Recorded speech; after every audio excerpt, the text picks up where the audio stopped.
Halo teman-teman, kali ini kita akan membahas materi mengenai ekuitas. Nah, sebelum memasuki materi, kita kenalan dulu yuk. Dari kiri ke kanan, ada Alvina Damayanti dengan NIM akhir 20050. Di sebelahnya ada Alicia Deagisti Fajarani dengan NIM akhir 20048. Dan ada Nada Hairunisa dengan NIM akhir 20042. Sebelumnya, teman-teman tahu nggak sih apa itu ekuitas?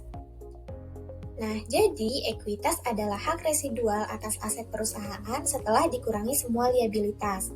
Ekuitas sering disebut sebagai ekuitas pemegang saham atau modal perusahaan. Ekuitas sering dikelompokkan pada laporan posisi keuangan ke dalam kategori berikut.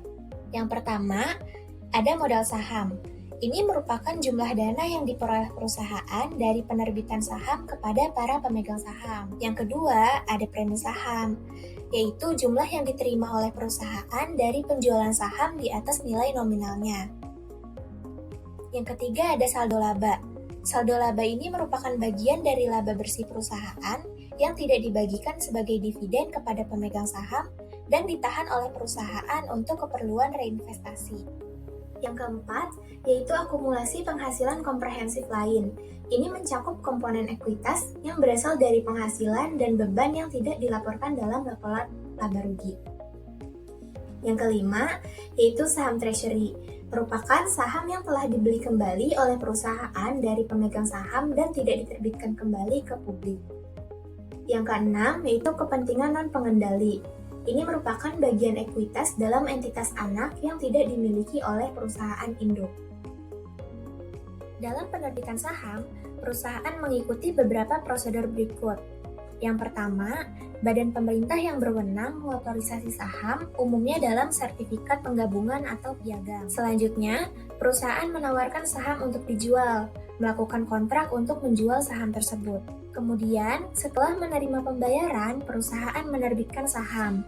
Perusahaan umumnya tidak membuat jurnal dalam akun buku besar ketika menerima otorisasi sahamnya dari yurisdiksi penggabungan.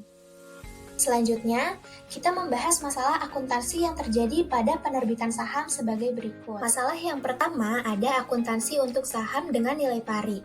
Nilai pari saham tidak memiliki hubungan dengan nilai wajarnya. Nilai pari yang rendah membantu perusahaan menghindari liabilitas kontingensi ketika saham dijual di bawah nilai pari. Nah, untuk menyajikan informasi yang diperlukan untuk penerbitan saham dengan nilai pari, perusahaan mengelola akun untuk setiap kelas saham sebagai berikut. Yang pertama ada saham preferen atau saham biasa. Kedua akun ini mencerminkan nilai pari saham perusahaan yang diterbitkan. Yang kedua ada premi saham. Akun ini menunjukkan kelebihan nilai pari yang dibayar pemegang saham. Masalah akuntansi yang kedua yaitu akuntansi untuk saham tanpa nilai pari. Ini merupakan saham yang diterbitkan tanpa nilai nominal yang ditetapkan. Alasan penerbitan saham tanpa nilai pari yang pertama itu untuk menghindari liabilitas kontingensi yang dapat terjadi jika perusahaan menerbitkan saham dengan nilai pari sebesar diskonto. Yang kedua, itu untuk menghindari kebingungan antara nilai pari dan nilai wajar saham. Keuntungannya yaitu lebih fleksibel dalam penilaian saat penerbitan saham untuk aset non-kas, sedangkan kerugian utamanya yaitu memiliki pajak yang tinggi di beberapa negara.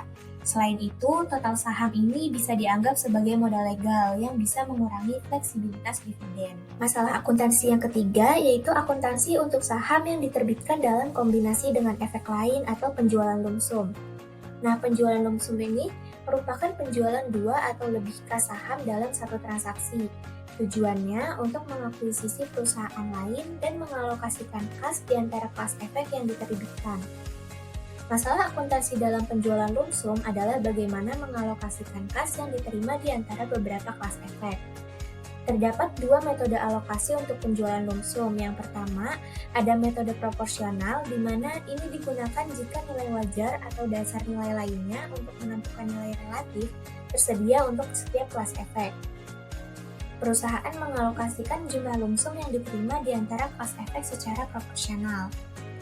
Metode yang kedua ada metode incremental, di mana metode ini digunakan dalam hal perusahaan tidak dapat menentukan nilai wajar dari semua kelas efek, maka mungkin menggunakan metode incremental. Yang keempat, yaitu akuntansi untuk saham yang diterbitkan dalam transaksi non-kas. Perusahaan harus mencatat saham yang diterbitkan dengan non-kas pada yang pertama, nilai wajar barang atau jasa yang diterima. Yang kedua, jika nilai wajar tersebut tidak dapat diukur dengan andal, gunakan nilai wajar saham yang diterbitkan. Masalah akuntansi yang kelima, yaitu akuntansi untuk biaya penerbitan saham. Ketika perusahaan menerbitkan saham, perusahaan harus melaporkan biaya langsung yang dikeluarkan untuk menjual saham, seperti biaya underwriting, biaya akuntansi dan hukum, biaya percetakan, dan biaya pajak. Biaya penerbitan saham dikurangkan dari kas yang diterima dari penjualan saham. Oke, selanjutnya kita masuk ke jenis saham. Terdapat dua jenis saham. Yang pertama ada saham treasury dan yang kedua ada saham preferen. Untuk saham treasury merupakan saham yang dibeli kembali oleh perusahaan setelah diterbitkan dan dibayar penuh. Saham ini tidak dianggap sebagai aset dan hanya mengurangi aset neto perusahaan. Terdapat dua metode pembukuan untuk saham treasury. Yang pertama ada metode biaya. Ini dilakukan dengan mendebit akun saham treasury untuk biaya pembelian dan melaporkan sebagai pengurang ekuitas. Yang kedua ada metode nilai pari. Ini dilakukan dengan mencatat saham treasury pada nilai pari dan melaporkannya sebagai pengurang modal saham. Untuk saham preferen merupakan kelas saham khusus yang memiliki preferensi atau fitur tertentu yang tidak dimiliki oleh saham biasa. Fitur yang paling sering dikaitkan dengan penerbitan saham preferen adalah sebagai berikut. Yang pertama, ada preferensi untuk dividen. Yang kedua, ada preferensi untuk aset jika terjadi likuidasi. Yang ketiga, dapat dikonversi menjadi saham biasa. Yang keempat, dapat ditarik kembali atau callable pada opsi dari perusahaan. Yang kelima, tidak memiliki hak suara atau non-voting.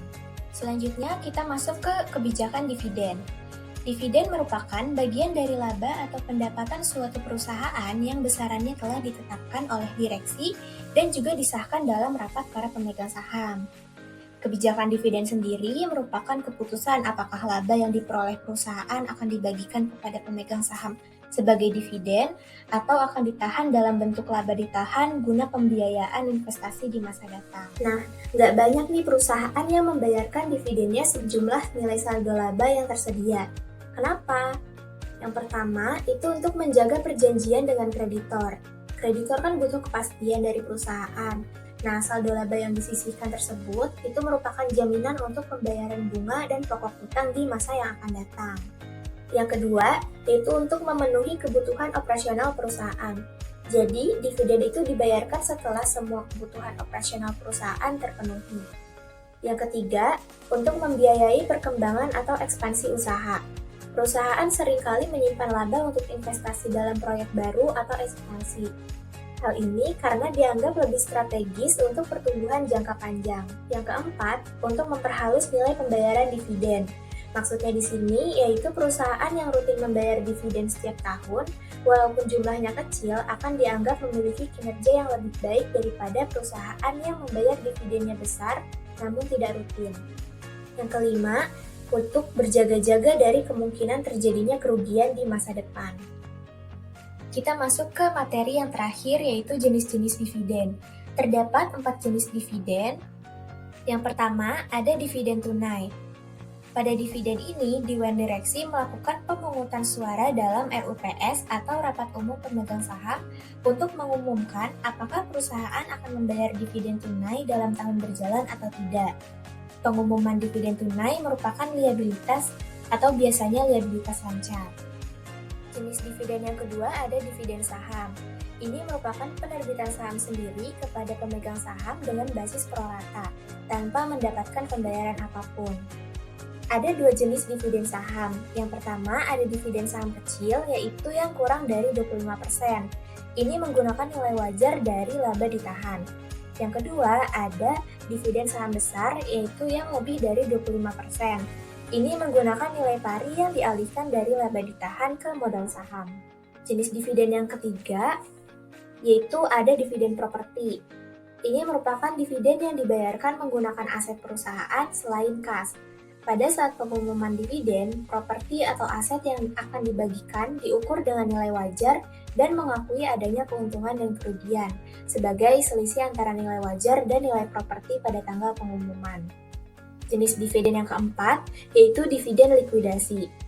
Ini merupakan dividen yang lebih menggambarkan pengembalian modal kepada pemegang saham daripada pembagian keuntungan, biasanya karena perusahaan akan ditutup atau dilikuidasi, sehingga pembayaran dividen ini tidak mengurangi saldo laba.